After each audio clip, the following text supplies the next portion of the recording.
Kita kembali lagi di Tablik Akbar Ramadan 1431 Hijriah ya. Di segmen sebelumnya ada pertanyaan nih dari Mas Heru tadi kalau saya nggak salah. Ya, gimana kalau kita ibadah itu karena ingin dilihat orang, misalnya, atau ada perasaan lain, misalnya kita sholat tarawih, cari kecengan perempuan, cari cewek, cari pasangan, cari cowok gitu misalnya. Ada kayak gitu. Saya ingat waktu kecil sholat tarawih itu karena pengen main sarung sama teman-teman sama makan somai waktu kecil. Tapi kalau gitu terus gimana? Silakan Kiai. Mungkin ini cukup banyak juga kejadian seperti ini ya Kiai. Silakan Kiai. Iya.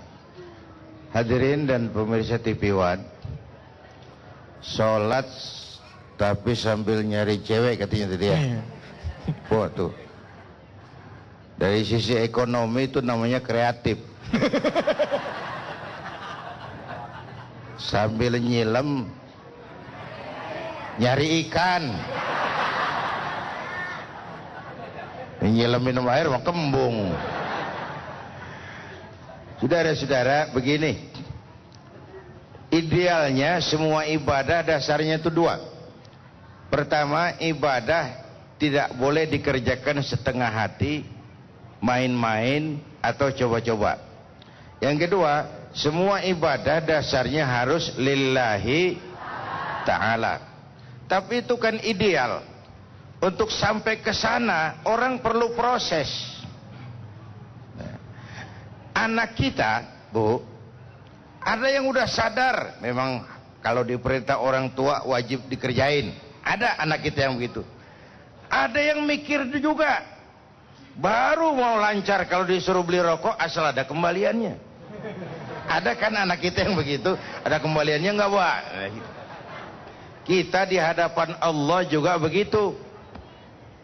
Ada yang memang sudah takut neraka, kepengen surga. Ada, itu bagus. Ada yang udah nggak mikirin itu. Mau surga, mau neraka, soal nanti, yang penting Allah ridho, yang penting Allah terima cinta kita. Itu tingkatan yang untuk sampai ke sana perlu proses. Karena itu, saudara Heru, nggak apa-apa kalau itu proses awal. Tapi jangan terus-terus sampai tua begitu. Udah aki-aki, terawih ke masjid masih nyari cewek aja. Sebagai proses awal bagus lah itu. Ada sugesti kan? Ada sugesti. Sama juga dengan kita umumnya, kita ini beribadah karena mengharap surga, takut neraka. Itu bagus. Tapi kan kalau pertanyaannya lebih jauh, kalau nggak ada surga berhenti dong sembahyang. Nah, ada tahapannya. Orang beribadah bukan lagi urusan surga dan neraka, tapi urusan cinta. Itu yang dimotori oleh Sayyidah Rabi'ah Adawiyah, Rabi'atul Adawiyah. Alirannya aliran cinta. Sampai dia bilang gini, Bu.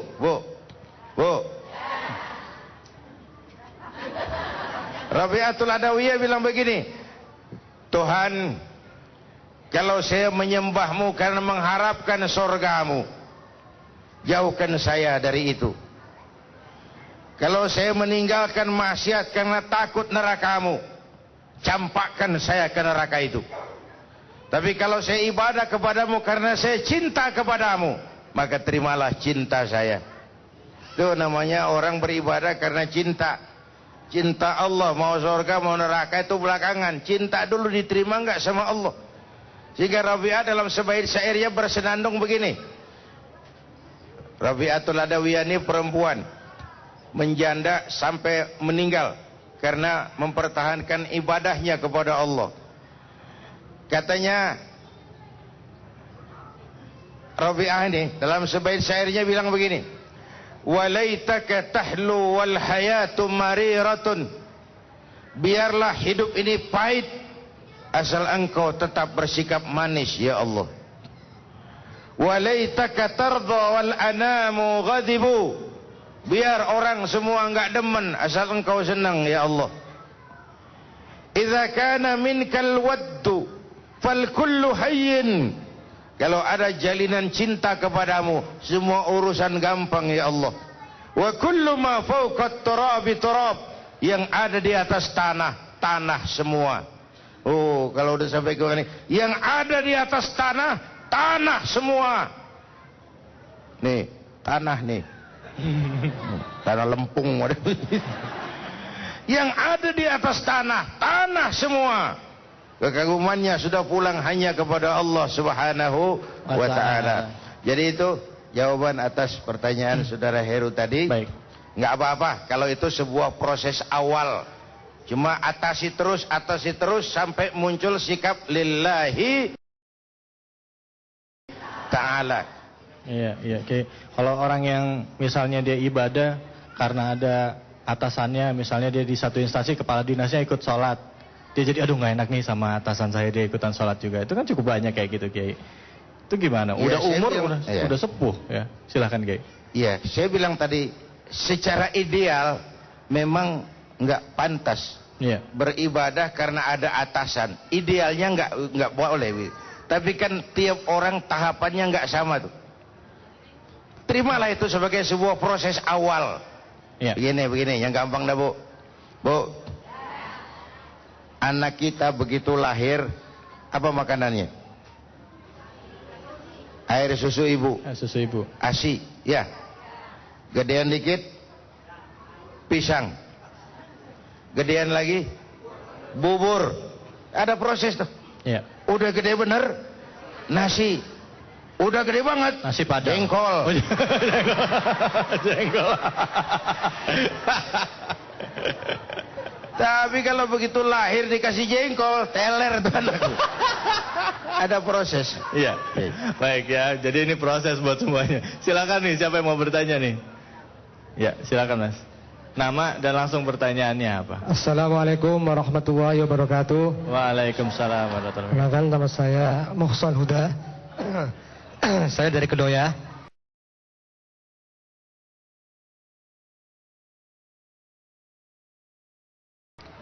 Pak Yai, yang mau saya tanyakan ialah apa tauladan yang dicontohkan Rasulullah kepada kita untuk menjaga kekafahan keislaman kita agar terhindar dari pengaruh-pengaruh yang destruktif yang akhir-akhir ini melanda umat Islam. Ya. Demikian, terima kasih. Wassalamualaikum warahmatullahi wabarakatuh. Waalaikumsalam. Pak, namanya siapa, Mas? Muhsan Huda. Muhsan. Oke, silakan. Muhsan. Ya. Pertama, menangkal pengaruh-pengaruh negatif itu, pertama jadilah ikan hidup tadi. Iman harus hidup di sini. Kalau ikan sudah hidup, lepas dia di air laut yang asin, berendam di sana, nggak akan ikut jadi asin. Dengan iman yang hidup, kemanapun kita pergi, kita akan bilang, buka tempat pelacur di samping rumah saya, buka tempat judi di belakang rumah saya, buka tempat minuman keras di depan rumah saya, pantang saya ikut karenanya. Ini kalau imannya hidup. Kalau iman mati, bukan pantang, nyari. Gimana tempat mabuk ya? Nyari. Tapi kalau ada iman, kita nggak akan mudah terpengaruh oleh lingkungan. Nah, baginda Rasul memberikan contoh itu. Lahir di tengah masyarakat berhala, nggak ikut cuma berhala. Lahir di tengah masyarakat jahiliyah, nggak ikut jadi jahiliyah. Berbisnis, nggak larut jiwanya mencari keuntungan dengan menghalalkan segala cara. Ini sebuah potret bagaimana kita membangun kepribadian, tidak larut oleh situasi dan kondisi. Tapi memang sekali lagi, makin hebat lingkungannya menguji keimanan kita, makin mantap iman kita. Contoh, puasa di Jakarta sama puasa di pesantren di kaki gunung, insya Allah pahalanya lebih besar di Jakarta kalau sama ikhlas ya. Kenapa? Pesantren di kaki gunung kita puasa, siapa yang mau godain? Nggak ada, semua pada puasa juga. Di Jakarta kita puasa, warung saban pojokan buka, tulisan gede, hormati orang puasa, di bawah yang makan biasa. Ini lingkungan sangat besar pengaruhnya. Jadi oleh karena itu, ya pejuang itu kan kelihatan kalau ketemu musuh. Kalau nggak ketemu musuh, semua orang bisa ngaku jadi pahlawan, bisa ngaku jadi pejuang. Tapi saat ketemu musuh, disitulah kelihatan nilai kejuangan kita, nilai kepahlawanan kita. So, iman baru kelihatan kadarnya kalau dia sudah berhadapan dengan ujian dan cobaan. Sekira itu. Baik, terima kasih banyak Kiai. Nanti kita akan lanjutkan lagi temanya, akan kita bahas.